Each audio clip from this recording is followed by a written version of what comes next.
Welcome back to another story on Infidelity Tales Lab. Before we begin, tell us, where in the world are you watching from? Now, let's dive into today's story. Chapter 1, Broken Pieces. Wade Lindsay's eyes opened to sterile white walls and the steady beep of medical equipment. The fluorescent lights seemed to slice through his skull like razor blades, and every breath felt like swallowing shattered glass. A woman with auburn hair and concerned green eyes leaned over him, her hand gently stroking his forehead. "Wade? Oh, thank God. You're awake," she whispered, tears streaming down her cheeks. "I was so scared I'd lost you." Wade tried to speak, but his throat felt like sandpaper. The woman, who was she, quickly brought a cup of water to his lips. As the cool liquid soothed his throat, he studied her face. She was beautiful, probably in her early 30s, with the kind of smile that could light up a room. But when he looked at her, he felt nothing. No recognition, no warmth, no memory. "I'm sorry," he managed to croak. Do I know you?" The woman's face crumpled, and she gripped his hand tighter. "Wade, it's me. It's Brooke, your wife." The word wife should have meant something, should have triggered some flood of memories or emotions. Instead, it landed in his mind like a stone dropping into an empty well. Wade closed his eyes, trying to reach into the darkness where his memories should be, but found nothing but void. Dr. Alejandro McCarty entered the room, clipboard in hand and a professional smile on his weathered face. He'd been Wade's neurologist for the past 3 weeks, though Wade had no memory of those weeks either. "How are we feeling, Mr. Lindsay?" Dr. McCarty asked, checking the monitors. "Like I've been hit by a truck," Wade replied, his voice growing stronger. "Close. It was a sedan that ran a red light," the doctor said gently. "You've been unconscious for 3 weeks. You suffered severe head trauma, and I'm afraid it's resulted in what we call retrograde amnesia.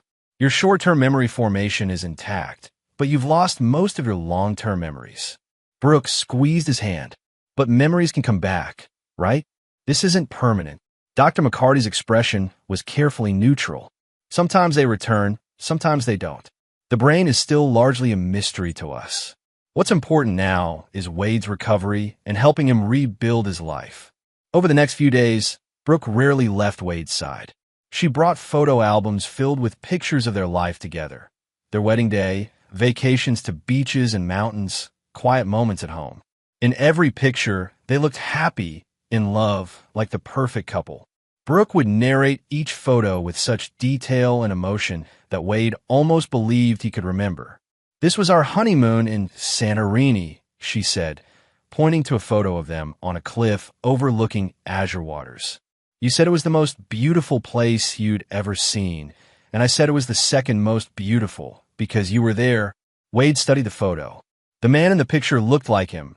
Same dark hair, same strong jawline, same gray eyes, but it felt like looking at a stranger. Still, he smiled and nodded, not wanting to hurt Brooke's feelings. "And this one," she continued, flipping pages, "was last Christmas. You insisted on cooking the entire dinner yourself. You burned the turkey, but you were so proud of your stuffing recipe." As the days passed, Wade began to notice something that bothered him, though he couldn't quite put his finger on it. Brooke's stories were detailed, almost rehearsed in their perfection. Every memory she shared painted their marriage in golden tones, without a single argument, disagreement, or moment of real humanity. It was as if she was describing a fairy tale rather than a real relationship. When Wade was finally discharged, Brooke drove him to what she said was their home, a modest 2-story house in a quiet suburban neighborhood. The house felt as foreign to him as everything else, but Brooke led him through each room with the enthusiasm of a tour guide. "This is our bedroom," she said, opening the door to a master suite decorated in soft blues and whites. "You picked out that painting above the bed. You said it reminded you of peaceful mornings." Wade looked at the abstract painting, swirls of blue and white that could have been clouds or water. It meant nothing to him, but he nodded appreciatively. As Brooke continued the tour, Wade noticed something odd. Despite this supposedly being their shared home, everything seemed to reflect only one person's taste. The books on the shelves were all romance novels. The movies in their collection were all romantic comedies or dramas. Even the food in the refrigerator seemed tailored to very specific preferences. "Where are my things?" Wade asked as they stood in what Brooke called his home office. Brooke's smile flickered for just a moment. "Your things? My books, my movies, I don't know, hobbies? Surely I had interests, things I collected or enjoyed doing." "Oh," Brooke laughed, but it sounded forced. "You were always so busy with work, you didn't really have time for hobbies. And you always said you prefer my taste in books and movies." Again, something felt off about this explanation, but Wade couldn't grasp why. Maybe it was normal for married couples to share everything, to have one person's preferences dominate. Without his memories, he had no frame of reference. That night, as he lay in the bed that was supposedly his, Wade stared at the ceiling and tried to understand the growing unease in his chest. Brooke slept peacefully beside him, one arm draped across his torso in a gesture that should have felt natural, but instead felt possessive. In the darkness, Wade made a decision. Tomorrow, he would start trying to piece together his life. Not through Brooke's carefully curated stories, but through his own investigation. Something was wrong with the picture she was painting, and he needed to figure out what. Chapter 2. Cracks in the Foundation. Wade's second week home began with a routine that Brooke had carefully established. She would make him breakfast, always the same meal of scrambled eggs, wheat toast, and orange juice, while telling him stories about their life together. Then she would leave for her job at the local bank, kissing him goodbye and reminding him to rest and not overexert himself. But Wade had never been the type to sit idle, even if he couldn't remember that about himself. Something deep in his core told him he was a man of action, and the forced inactivity was driving him crazy. Once Brooke's car disappeared down the street, Wade began his own investigation. He started with the obvious places: desk drawers, closets, anywhere personal items might be stored. What he found only deepened his confusion.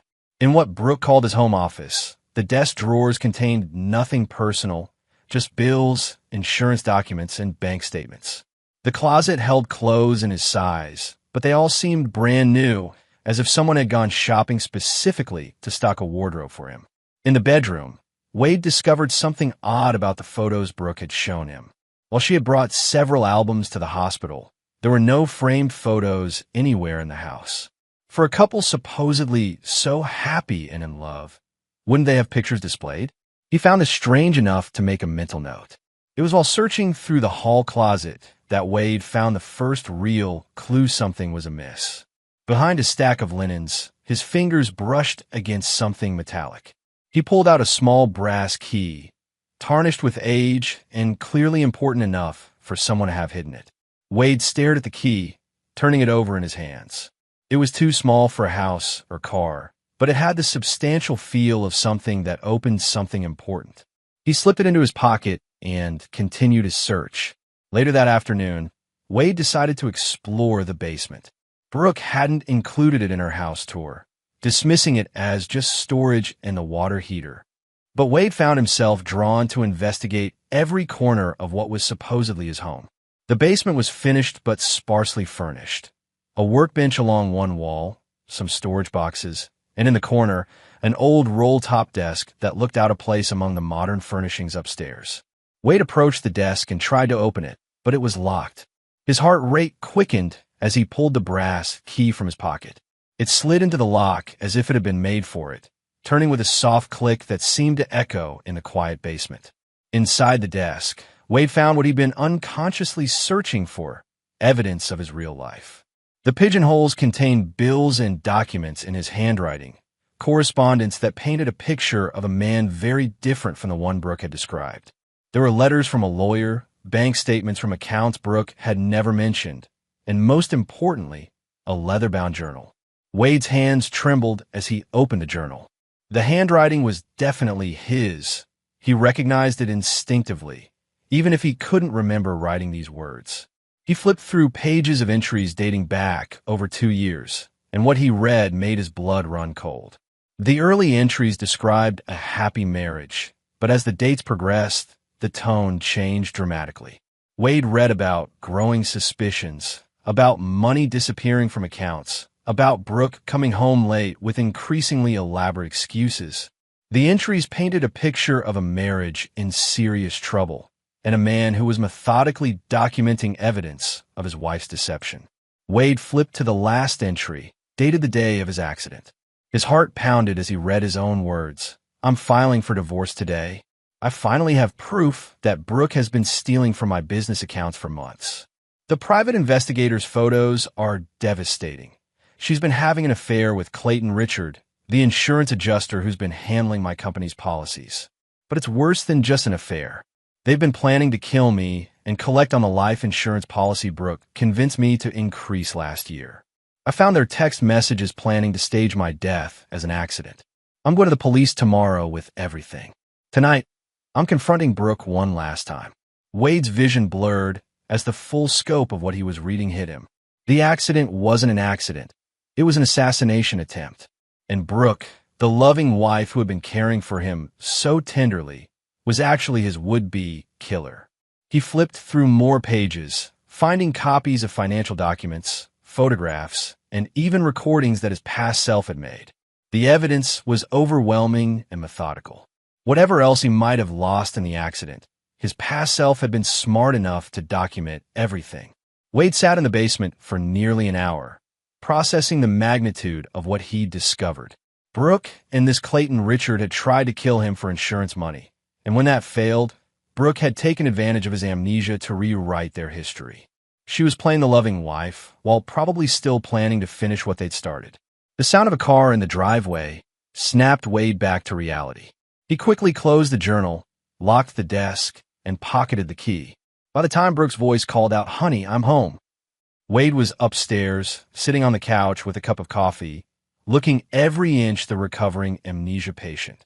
"How was your day?" Brooke asked, hanging up her coat and moving to kiss his cheek. Wade had to force himself not to recoil from her touch. "Quiet," he said, managing to keep his voice steady. "I'm mostly just rested like you suggested." Brooke smiled, that same bright smile that had seemed so genuine in the hospital. Now, knowing what he knew, Wade could see the calculation behind it, the careful performance of a woman playing a role. "I brought dinner," she said, holding up a bag from a local restaurant.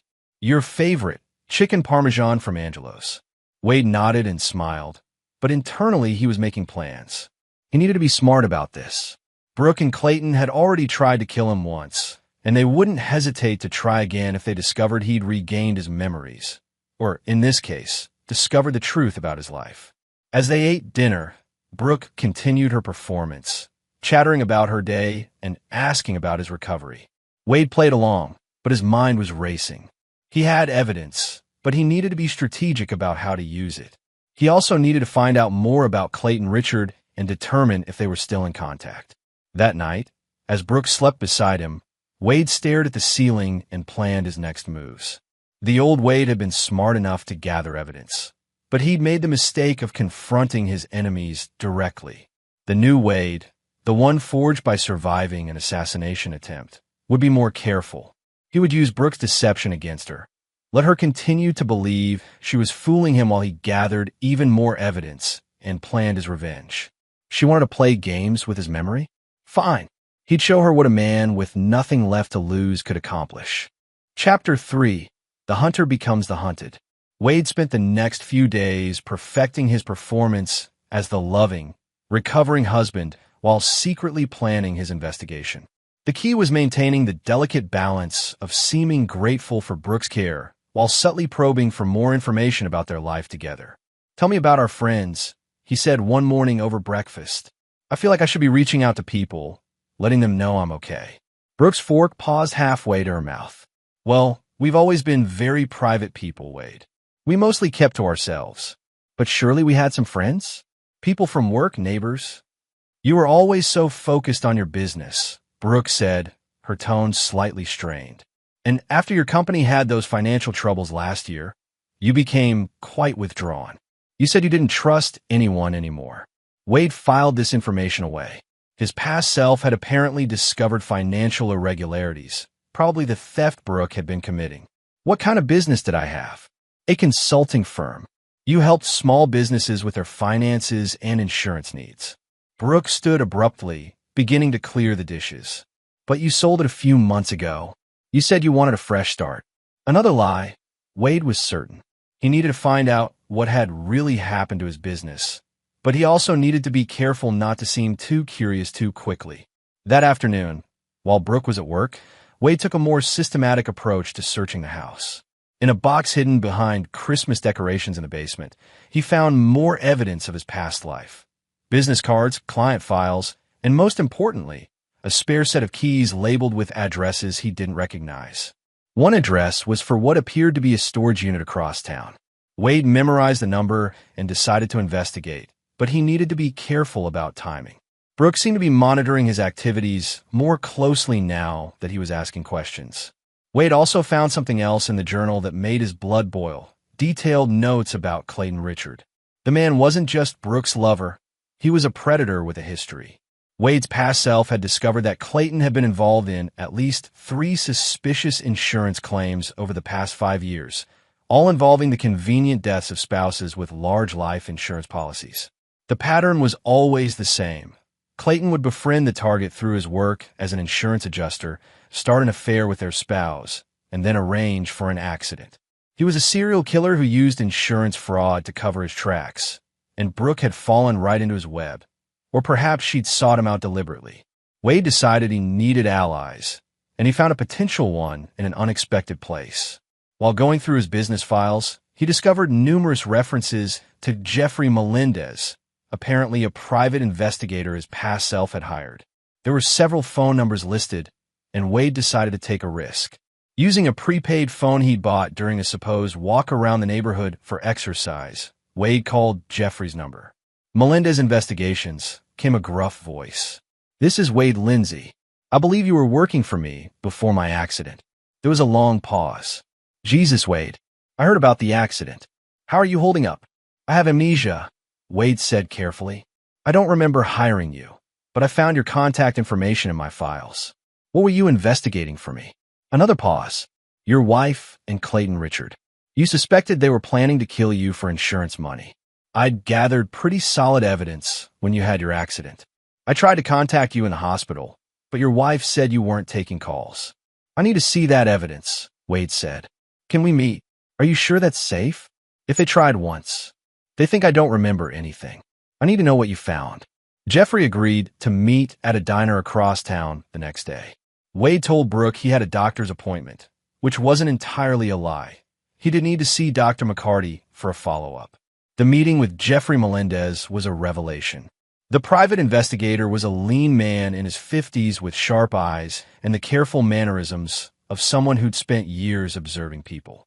He brought a thick file that painted an even more damning picture than Wade's journal had. "Your wife and Clayton Richard have been planning this for 8 months, Jeffrey said, sliding photographs across the table.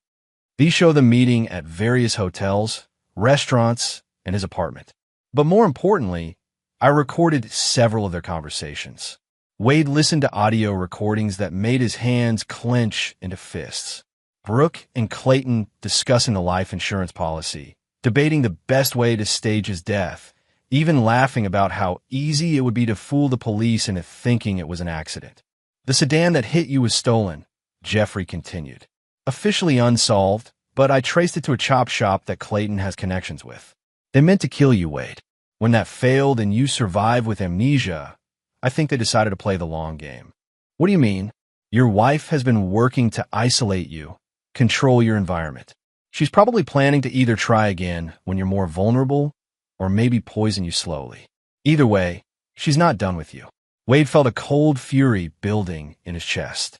Not only had they tried to kill him once, but Brooke was actively planning to finish the job while playing the caring wife. "What about my business?" Wade asked. "Still exists, as far as I know. Your wife told people you sold it, but I couldn't find any record of a sale. I suspect she's been forging your signature and embezzling from your accounts while you've been in the hospital and recovering." Wade paid Jeffrey for his continued services and asked him to keep monitoring Clayton and Brooke while staying off their radar. He also asked Jeffrey to look into his business accounts and find out exactly how much they'd stolen. That evening, Wade returned home with a new sense of purpose. He now had allies and a clearer picture of what he was up against. Brooke greeted him with her usual performance of wifely concern asking about his doctor's appointment and fussing over whether he was getting enough rest. "The doctor says I'm making excellent progress," Wade said, allowing Brooke to take his hand. "He thinks my memories might start coming back soon." For just a moment, Wade saw something flicker across Brooke's face. Fear, calculation, anger. It was quickly replaced by her practiced smile, but he'd seen it. "That's wonderful, honey," she said, but her grip on his hand had tightened slightly. "I can't wait for you to remember our life together." Wade smiled back, but internally he was already planning his next moves. Brooke and Clayton thought they were playing a game where they held all the cards. They were about to discover that Wade Lindsay was not the easy mark they'd assumed him to be. The hunting season was about to begin, and this time, Wade would be the one setting the traps. Chapter 4. Building the Foundation. Wade's transformation from victim to predator began with small, careful steps. Every morning, he maintained his routine of playing the recovering amnesia patient, while Brooke performed her role as the devoted wife. But underneath the surface, he was methodically gathering intelligence and building the foundation for what would become an elaborate revenge plot. During his supposed rest periods, Wade used his prepaid phone to coordinate with Jeffrey Melendez, who had become his eyes and ears in the outside world. The private investigators' reports were painting an increasingly clear picture of the conspiracy against him. "I've been tracking their communications," Jeffrey said during one of their clandestine phone calls. "Clayton Richard is getting impatient. He's been pressuring Brooke to accelerate the timeline, as he puts it." "What does that mean exactly?" Wade asked, though he suspected he already knew. "They're planning to kill you within the next month. I've intercepted text messages discussing different methods, poison in your medication, staging another accident, even making it look like a suicide brought on by depression from your memory loss." Wade felt that familiar cold fury building in his chest. These people had not only tried to kill him once, but were casually discussing the best way to finish the job. They talked about ending his life the way most people might discuss what to have for dinner. "There's more," Jeffrey continued. "I've been looking into Clayton's background like you asked. This guy is a predator in every sense of the word. I found evidence linking him to at least 5 suspicious deaths over the past 7 years, all involving spouses with large insurance policies. He's been operating in different states, always moving before patterns could be established. What about local law enforcement? Detective Eric Massey with the city police is the one who investigated your accident. He's straight arrow, but he closed the case as an unsolved hit and run. Without evidence pointing to Clayton and Brooke, he had no reason to look deeper."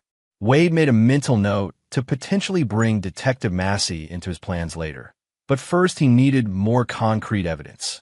"What did you find about my business?" Jeffrey's voice turned grim. "Your wife has been busy. She's been using a forged power of attorney to access your business accounts. She's stolen nearly $200,000 so far, and she's been liquidating assets. She told your clients you had a nervous breakdown and were closing the business." The scope of their betrayal was staggering. They hadn't just tried to kill him. They'd been systematically destroying his life, stealing his money, and ruining his reputation. Wade realized that even if he'd survived the accident with his memory intact, he would have found his entire world dismantled. That evening, Wade decided to test Brooke's reactions by introducing some controlled chaos into her carefully managed narrative. "I've been having strange dreams," he told her over dinner. "Fragments that feel like memories. I dreamed about a man named Clayton last night." Brooke nearly choked on her wine. "Clayton? Yes, he was in an office setting. We seem to be having an argument about something. Do you know anyone named Clayton?" Wade watched as Brooke struggled to maintain her composure. Her face went through several micro-expressions: fear, calculation, forced calm, before she managed to respond. "I don't think so," she said finally. "Dreams can be strange when you're recovering from head trauma. Dr. McCarty said you might have random brain activity that feels like memories but isn't real." "Maybe," Wade said, pretending to accept her explanation. "But it felt so real. He seemed angry about something, like I discovered something he didn't want me to know." That night, Wade noticed that Brooke took longer than usual to fall asleep, and she kept checking her phone. He was certain she was communicating with Clayton, probably warning him that Wade might be recovering memories. The next day, While Brooke was at work, Wade made his move to the storage unit. The address led him to a large facility on the outskirts of town, the kind of place where people stored everything from furniture to business inventory. The key from a hidden desk opened Unit 47, and what Wade found inside was like discovering a treasure trove. His past self had been even more thorough than he'd initially realized. The storage unit contained boxes of financial records, additional copies of evidence against Brooke and Clayton, and most importantly, items that revealed who Wade Lindsay really was before the accident. Among the personal effects, Wade found military medals. Apparently, he'd served 2 tours in Afghanistan as an Army Ranger. There were commendations for bravery, leadership, and tactical excellence. Photos showed a younger Wade in desert fatigues, surrounded by men who looked like they'd follow him into hell itself. This discovery explained the combat instincts Wade had been feeling, the sense that he was naturally suited for strategy and warfare. He wasn't just a mild-mannered businessman. He was a trained soldier who understood tactics, survival, and how to eliminate threats. Wade also found evidence of the man he'd become after the military. His consulting business hadn't just been about finances and insurance. He'd specialized in helping businesses protect themselves from fraud and embezzlement. He'd been a hunter of white-collar criminals, someone with both the military training and business acumen to track down people who thought they were too smart to get caught. The irony wasn't lost on him. Brooke and Clayton had targeted someone who was professionally and personally equipped to destroy them. They'd just been lucky enough to catch him off guard once. They wouldn't get a second chance. Wade spent hours in the storage unit, familiarizing himself with the evidence his past self had gathered and adding to his understanding of the conspiracy against him. He found detailed profiles not just of Brooke and Clayton, but of their known associates and previous victims. Most importantly, he found something that made him smile for the first time since waking up in the hospital, a detailed plan for bringing down Clayton Richard that his past self had been developing. It was elaborate, methodical, and designed not just to get justice for Wade, but to expose Clayton's entire operation and save his future victims. Wade realized that his amnesia, while traumatic, had actually given him an unexpected advantage. Brooke and Clayton thought they were dealing with a brain-damaged victim who posed no threat. Instead, they were about to face a combat veteran with a brilliant tactical mind who had intimate knowledge of their plans and access to evidence that could destroy them both. As Wade drove home from the storage unit, he felt a sense of clarity he hadn't experienced since waking up in the hospital. He knew who he was now, not just the name Wade Lindsay, but the man behind that name. He was a protector, a hunter of predators, someone who had dedicated his life to standing between innocent people and those who would harm them. Brooke and Clayton had made a critical error in their assessment. They thought they were dealing with a helpless victim. What they were actually facing was a predator far more dangerous than they could imagine, and he was about to show them exactly what happened to people who try to prey on the innocent. The game was about to change, and Wade intended to write the new rules in his enemy's blood. Chapter 5. The Art of War. Wade's military training began to reassert itself as he developed his strategy. Every successful mission required intelligence, planning, and the element of surprise. He had 2 of those elements already. Now he needed to maintain the third while systematically gathering more information about his enemy's vulnerabilities. Jeffrey Melendez proved invaluable in this phase of the operation. The private investigator had managed to plant listening devices in Clayton Richard's apartment and office, providing Wade with real-time intelligence about their plans. "They're getting desperate," Jeffrey reported during one of their secure phone calls. "Clayton's been pressuring Brooke to act faster. He's worried that your recovery is progressing too quickly." "What are they planning?" Wade asked. "Poison. Clayton has access to a veterinary sedative through a contact at an animal hospital. The plan is for Brooke to slip it into your medication over the course of a week. It would look like your heart just gave out from the stress of recovery." Wade felt his jaw clench. The casual way they discussed his murder was almost as infuriating as the act itself. Timeline. They want to start this weekend. Clayton's been telling Brooke that they can't wait any longer. Apparently, he has another job lined up in Phoenix, another lonely spouse with a large insurance policy. Wade made a decision. "I need you to document everything. Every conversation, every meeting, every plan they make. And I need you to contact Detective Eric Massey. Don't tell him about me yet, but start dropping hints about Clayton Richard. Make it seem like you're investigating insurance fraud. What are you planning, Wade? Justice. And I'm going to make sure Clayton never hurts anyone again. That evening, Wade decided to accelerate his own timeline. At dinner, he watched Brooke's performance with new eyes, knowing that she was likely already planning which night to begin poisoning him. The woman sitting across from him, who'd been feeding him lies about their loving marriage, was calmly contemplating his murder. I've been thinking about our future, Wade said, causing Brooke to look up from her meal. Our future? When my memories come back, and the doctor says they will, I want us to take a vacation. Maybe a second honeymoon. We could go somewhere we've never been before.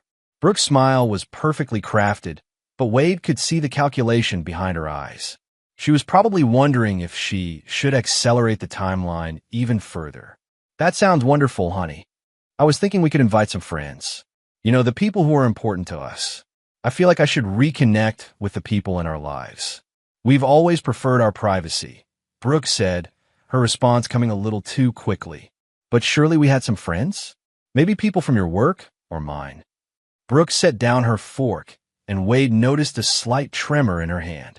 Wade, I've been thinking we should talk to Dr. McCarty about increasing your medication. You seem agitated lately. Maybe asking too many questions isn't good for your recovery. There was the first open attempt to drug him. Wade forced himself to look concerned rather than furious. Do you think so? I just feel like I should be remembering more by now. Memory recovery takes time.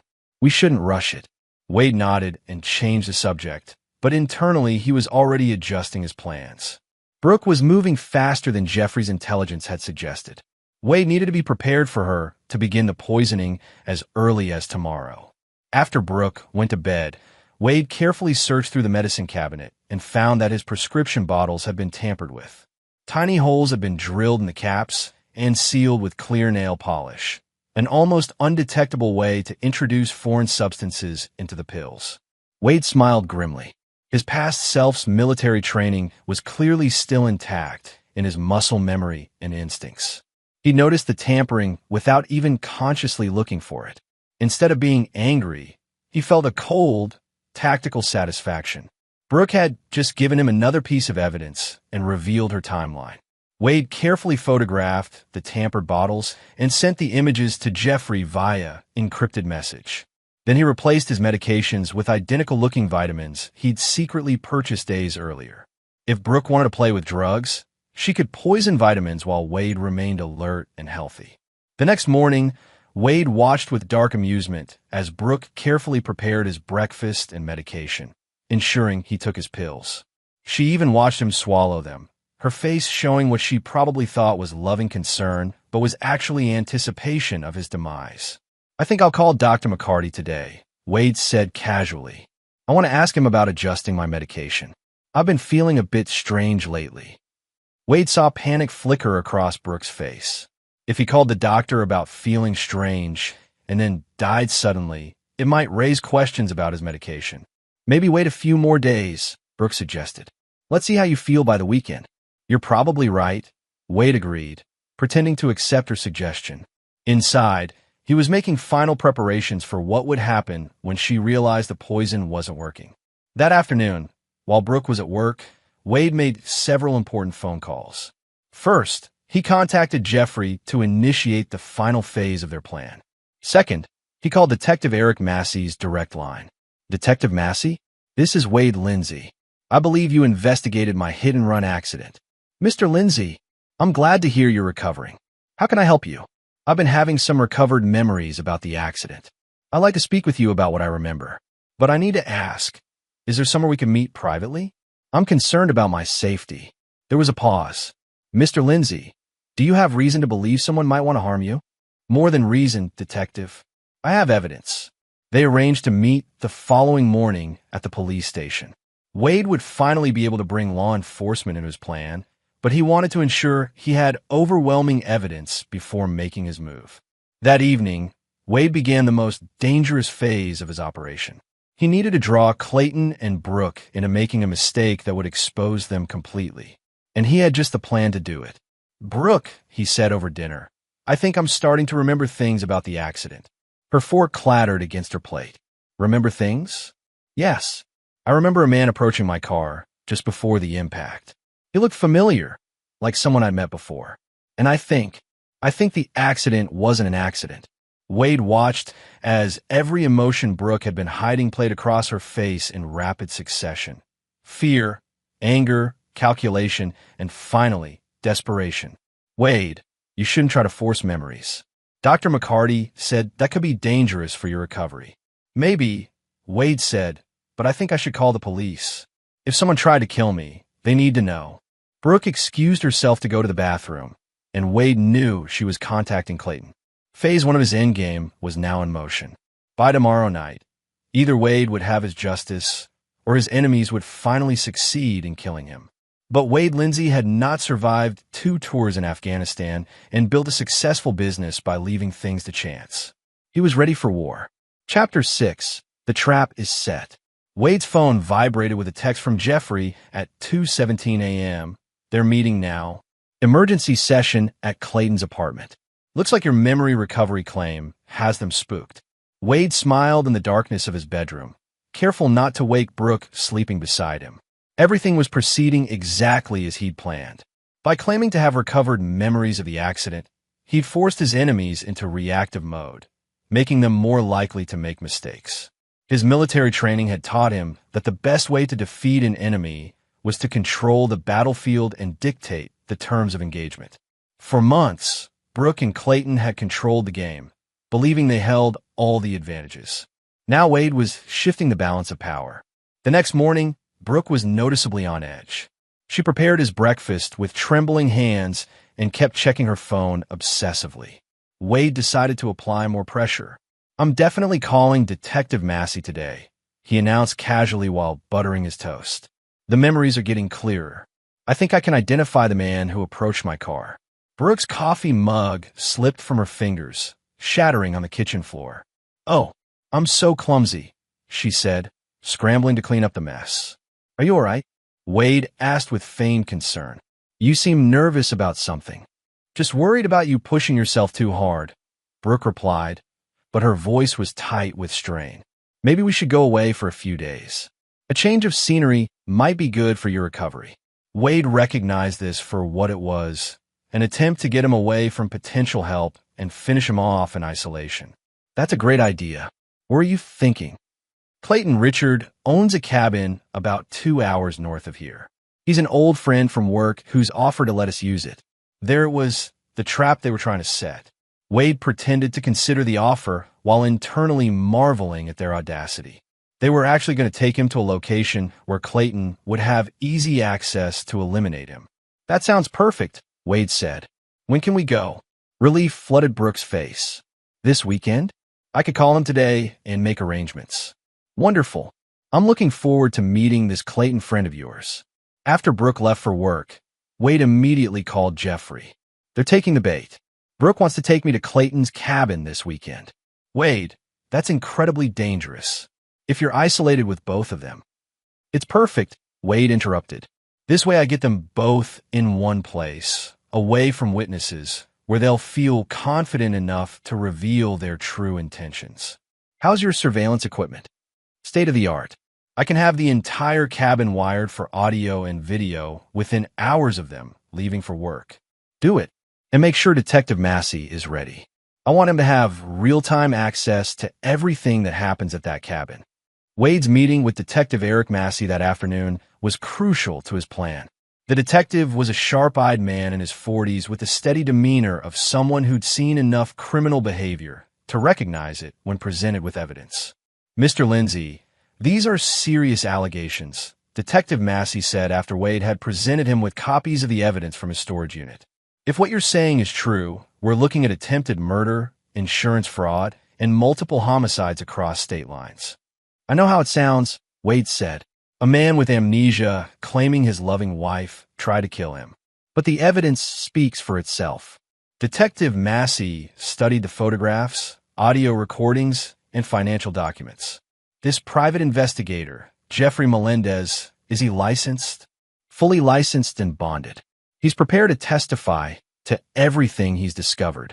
And you're certain your wife is planning to try again this weekend? Wade nodded.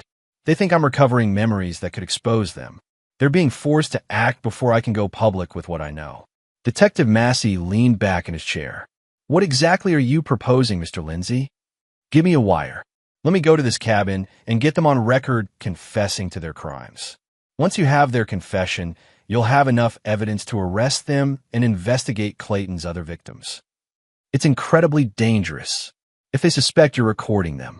Detective, I'm a former Army Ranger. I know how to handle dangerous situations. And they think I'm a brain-damaged invalid who can't remember his own name. The element of surprise is completely on our side. After much discussion, Detective Massey agreed to the plan with strict conditions. Wade would wear a wire, and Jeffrey would maintain surveillance from a nearby position. If anything went wrong, law enforcement would be minutes away. That evening, Wade played his part perfectly as Brooke excitedly told him about her conversation with Clayton regarding the cabin weekend. She painted it as a generous gesture from a caring friend, when Wade knew it was actually Clayton preparing a killing ground. He's so thoughtful, Brooke gushed. He even offered to join us for dinner on Saturday night, to make sure we have everything we need. I'm looking forward to meeting him, Wade said, in minute in ways Brooke couldn't imagine. Friday morning arrived with Wade feeling the familiar pre-mission calm he remembered from his military days. Every detail had been planned, every contingency considered. Jeffrey had confirmed that the cabin was thoroughly surveilled, and Detective Massey had assured him that backup would be in position. As they drove toward the cabin, Brooke kept up a steady stream of cheerful chatter about the relaxing weekend ahead. Wade responded appropriately while mentally reviewing his plan. By Sunday night, this ordeal would be over. Justice would be served, and Clayton Richards' reign of terror would end. The cabin was exactly what Wade had expected. Isolated, surrounded by dense woods, with only one road in or out. Perfect for someone planning a murder, and equally perfect for ensuring the perpetrators had no escape route when the trap was sprung. It's beautiful, Wade said as they carried their bags inside. Clayton really is generous to let us use it, Brooke replied, but Wade caught her checking her phone for what must have been the 20th time during the drive. As they settled in for the evening, Wade noticed several things that confirmed his suspicions. The cabin had been recently cleaned, thoroughly enough to remove any potential forensic evidence. The kitchen had been stocked with food and supplies, but also with cleaning chemicals that could be used to destroy evidence. Most tellingly, there were no neighbors for miles, and cell phone service was spotty at best. Clayton Richard had chosen his killing ground well, but he'd made one critical error in his planning. He'd underestimated his target. Wade Lindsay had survived Taliban fighters, Afghan warlords, and sophisticated financial criminals. A small-town predator like Clayton Richard was about to discover what happened when a hunter became the hunted. Saturday's dinner would be very interesting indeed. Chapter 7. Checkmate. Saturday afternoon brought with it the kind of crisp autumn air that made everything seem sharper, more defined. Wade stood on the cabin's porch, ostensibly admiring the view, while actually surveying the tactical situation. Jeffrey had confirmed via secure text that all surveillance equipment was functioning perfectly, and Detective Massey was positioned with a full tactical team less than 10 minutes away. Brooke spent the day in a state of barely controlled nervous energy, cleaning the already spotless cabin and preparing for Clayton's arrival. Wade watched her performance with a mixture of disgust and professional admiration. She was maintaining her cover even while preparing for his murder. You seem excited about seeing your friend, Wade observed as Brooke checked her appearance in the mirror for the 5th time. I just want to make a good impression, she replied. Clayton means a lot to me, to us. He's been so supportive during your recovery. Wade almost laughed at the absurdity of it. Clayton Richard, the man who tried to kill him and was coming to finish the job, was being presented as a caring friend. At exactly 6 p.m., they heard a car approaching on the gravel road. Wade felt his body automatically shift into combat mode. Heightened awareness, controlled breathing, muscles ready for action. Years of military training couldn't be erased by amnesia. Clayton Richard was not what Wade had expected. Instead of some obvious criminal type, he appeared to be a mild-mannered insurance adjuster in his late 30s. Average height, thinning brown hair, the kind of forgettable face that would blend into any crowd. Wade realized this was probably part of what made him so dangerous. He looked like everyone's helpful neighbor, not a serial killer. "Wait," Clayton said with apparent genuine warmth, extending his hand. "It's so good to finally meet you. Brooke has told me so much about your recovery." Wade shook the hand of the man who tried to kill him, studying Clayton's face for any sign of recognition or suspicion. He saw nothing but carefully crafted concern. "I wish I could say the same," Wade replied with a self-deprecating smile. "The amnesia has been challenging. I can only imagine.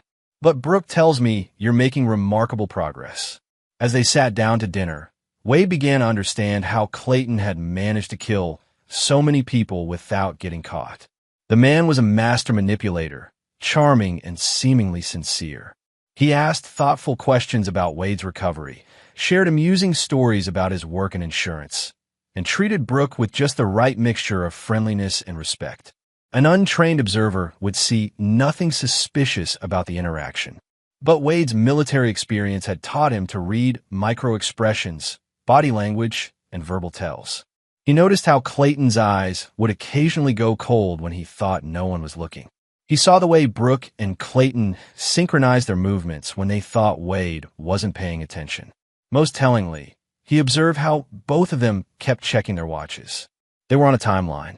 "You know," Wade said as they finished the main course, "I've been having some interesting memory flashes lately." Both Brooke and Clayton went very still. "Really?"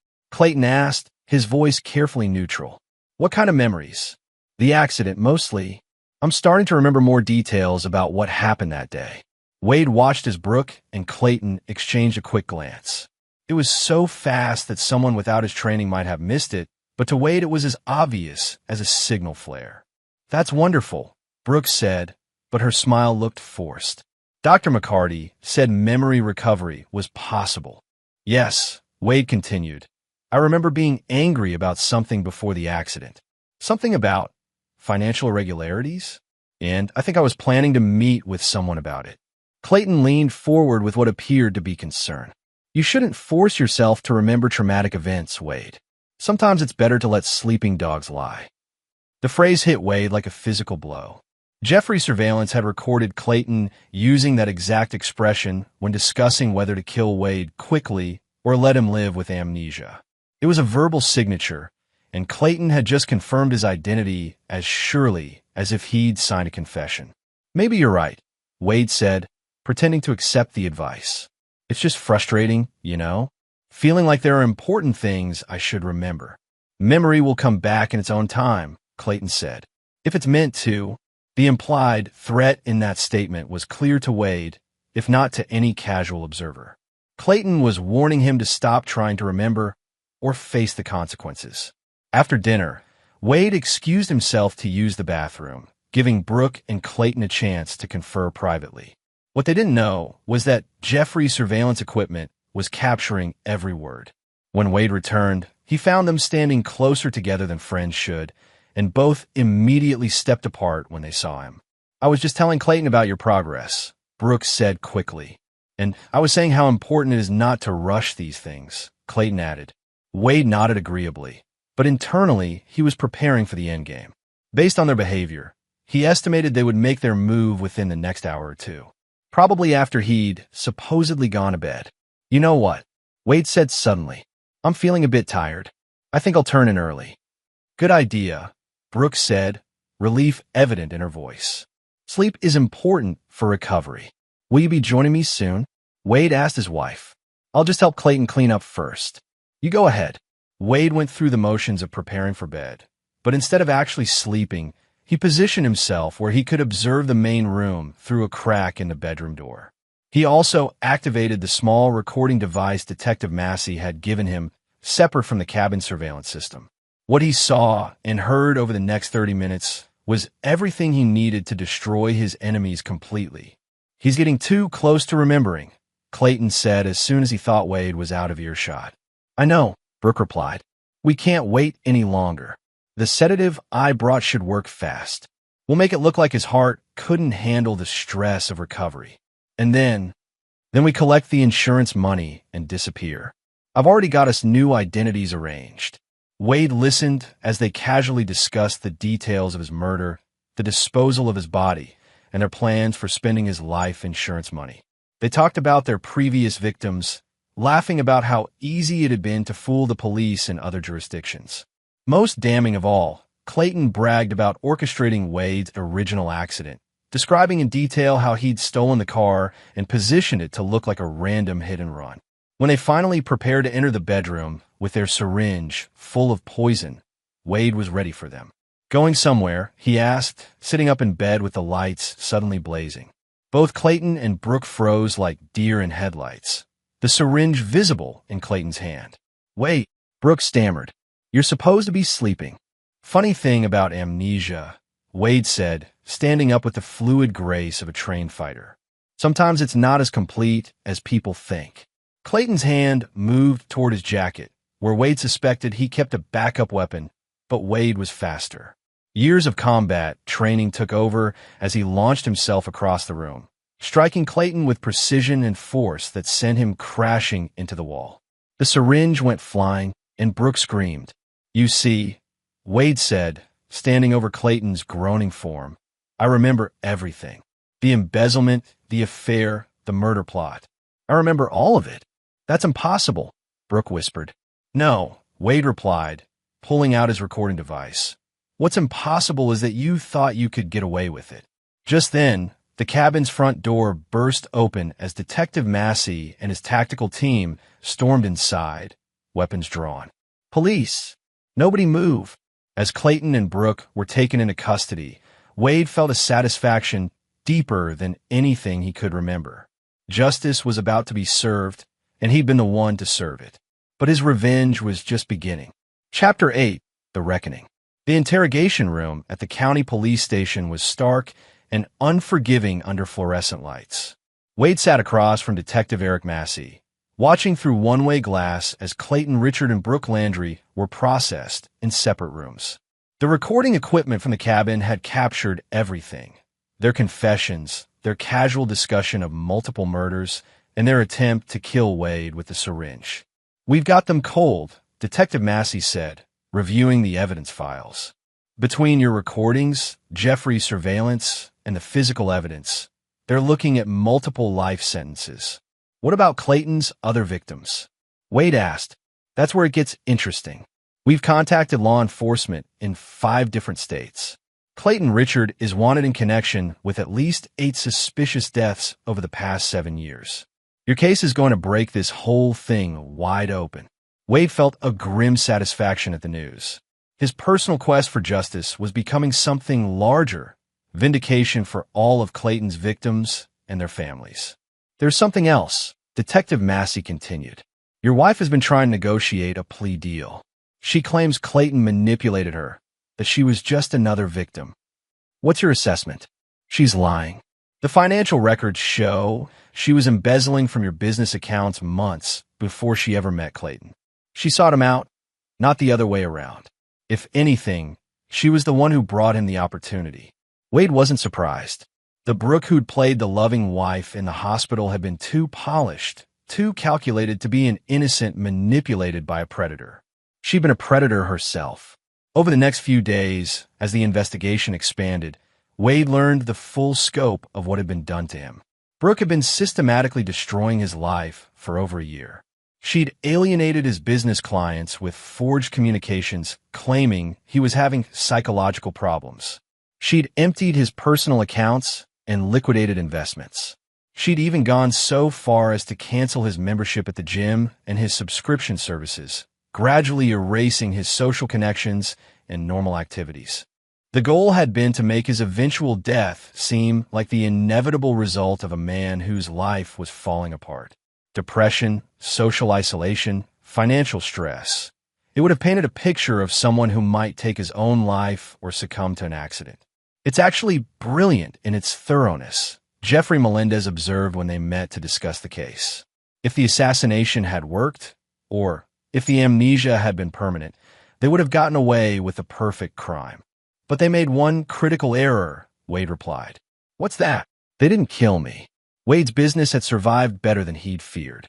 While Brooke had stolen significant amounts of money and damaged some client relationships, his reputation for integrity was strong enough that most clients were willing to continue working with him once they learned the truth about what had happened. More importantly, the evidence he'd gathered before his accident had led to the recovery of most of the stolen funds.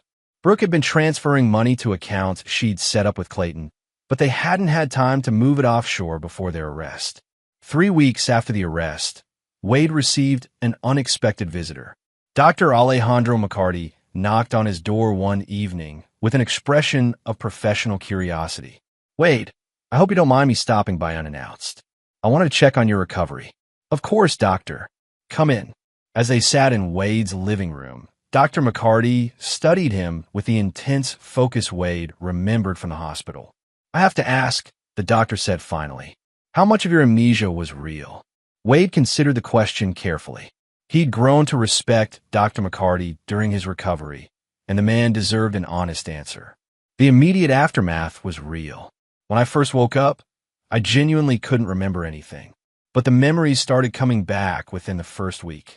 Not all at once, but in pieces." "And you didn't tell anyone?"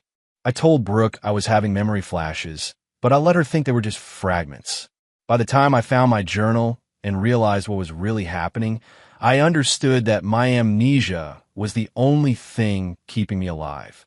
Dr. McCarty nodded slowly. "So you used your condition as camouflage while you investigated?" "Exactly.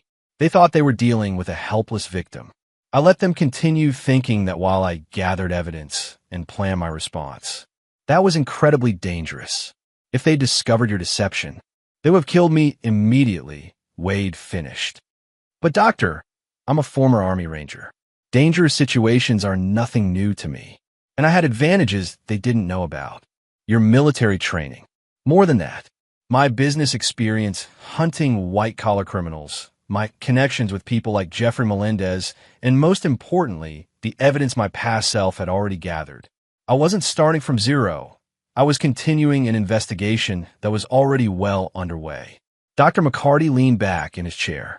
"I have to say, Wade, in 20 years of neurology, I've never seen anything quite like this case." "What do you mean?" "Most amnesia patients struggle to rebuild their lives from scratch. You used your condition as a weapon against the people who'd tried to destroy you. It's remarkable. I had good teachers in the Army. We learned that any situation, no matter how bad, could be turned to your advantage if you were smart and patient enough." "And Brooke never suspected?" Wade smiled grimly. "Brooke was so convinced of her own cleverness that she never considered the possibility that her victim might be hunting her. She saw what she expected to see, a brain-damaged man who was dependent on her for everything. What happens now? Now, I rebuild my life, help put Clayton and Brooke away for the rest of theirs, and make sure their other victims get justice."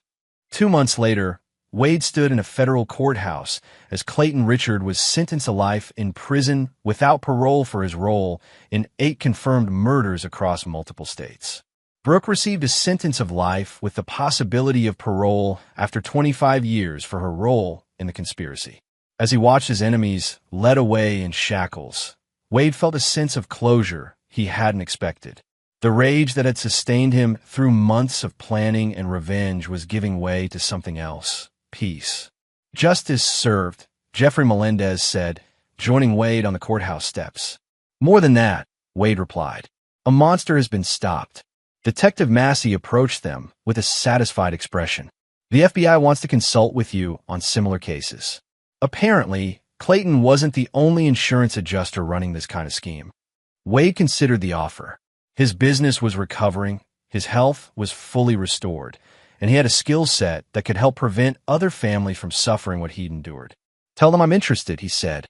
As Wade drove home that evening, he reflected on the journey that had brought him to this moment.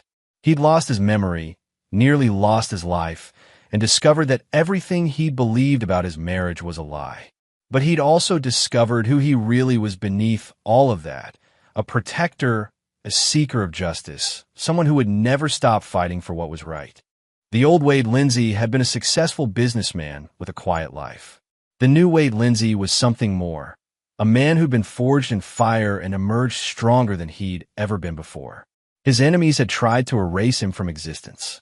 Instead, they'd created their own worst nightmare, a victim who refused to stay dead and who had both the skills and the determination to bring them to justice. Wade Lindsay was very much alive, and he intended to stay that way. Chapter 9. Phoenix Rising. 6 months after the trial, Wade Lindsay stood in his renovated office, looking out at the city skyline as the sun set behind the mountains.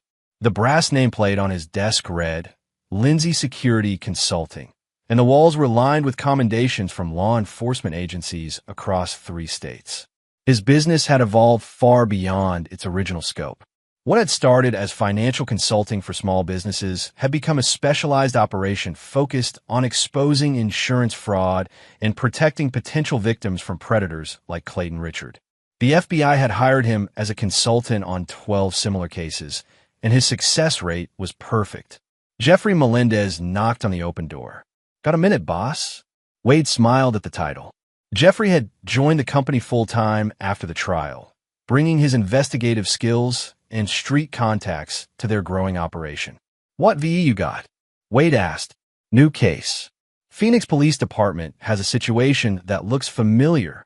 Successful businessman, loving wife, tragic accident, and a very suspicious insurance adjuster who happened to be first on the scene." Wade turned from the window. "How long has the victim been in a coma?" 2 weeks. Wife is already talking about how she's going to honor his wishes if he doesn't wake up soon. Give me everything you can on the wife and the adjuster. I want to be in Phoenix by tomorrow night." As Jeffrey left to make arrangements, Wade returned to his contemplation of the city below. Each case they solved felt like a victory, not just for the immediate victims, but for everyone who'd suffered at the hands of predators who thought they were too clever to be caught. His phone buzzed with a text from Detective Eric Massey. "Clayton Richard found dead in his cell this morning. Apparent suicide, but inmates are saying he was actually killed by other prisoners who found out about his crimes. Thought you'd want to know." Wade stared at the message for a long moment. He'd expected to feel satisfaction at the news of Clayton's death, but instead he felt something more complex, a sense that justice had taken its own course, beyond anything he could have planned or controlled. Another text came in, this one from Dr. Alejandro McCarty. "Saw the news about Clayton Richard. How are you handling it?" Wade typed back, "Justice has many forms, doctor." This was one of them. As he prepared to leave the office, Wade caught his reflection in the window. The man looking back at him was different from the confused patient who'd woken up in a hospital bed 8 months ago. This version was harder, more focused, with eyes that had seen the worst of human nature and refused to look away. The amnesia had been a curse that became a blessing. It had stripped away everything non-essential about his identity and left only the core of who he was: a protector, a hunter of predators, someone who would never stop fighting for justice. His phone rang. The caller ID showed a number he didn't recognize, but the area code was Phoenix. "Wade Lindsay." "Mr. Lindsay? This is Detective Colleen McPherson with Phoenix PD. We have a case that we think you might be interested in. Jeffrey Melendez already briefed me. I'll be there tomorrow." "Thank you." "And Mr. Lindsay? The victim's brother wants to thank you personally. He read about what you went through and how you brought down that killer. He said knowing there are people like you out there gives him hope." After ending the call, Wade gathered his files and headed for the door. Another city, another predator, another chance to prevent a family from suffering what he'd endured. As he walked through the lobby of his building, Wade passed the memorial wall he'd installed. Photographs of Clayton Richard's confirmed victims, along with brief descriptions of their lives and the families they'd left behind. 8 people who died because they trusted the wrong person, believed in someone who saw them only as opportunities for profit. At the center of the memorial was a plaque with a simple inscription: "To those who thought they could prey on the innocent, the hunters have become the hunted." Wade paused at the memorial as he always did, silently renewing his commitment to the work he'd chosen. Somewhere out there, other predators were targeting other innocent victims, confident that their intelligence and charm would protect them from consequences. They were about to learn differently. Wade Lindsay had died in that car accident 8 months ago. What had emerged from the wreckage was something far more dangerous to those who preyed on the innocent: a man with nothing left to lose and all the skills necessary to make predators pay for their crimes. As he stepped out into the cool evening air, Wade felt the familiar calm that came before mission. Tomorrow he would begin hunting again, tracking another killer who thought they were too smart to be caught. They never were. Wade Lindsay was very good at his job, and business was, unfortunately, always booming. But every predator he stopped, every victim he saved, was a victory in a war that could never truly be won, but could never be surrendered. He climbed into his car and headed home to pack for Phoenix. Another city, another hunt, another chance to prove that sometimes the dead could come back as justice incarnate. The memory thief had tried to steal his life. Instead, she'd given him a purpose that would last the rest of his days. Wade Lindsay was alive, alert, and very, very dangerous to all the right people. The hunt continued. And there you have it. Another story comes to an end. What did you think? I'd love to hear your thoughts in the comments below. If you enjoy this story, consider joining our community by subscribing. It means the world to us. For more stories like this one, check out the recommended videos on screen. And I'll see you there.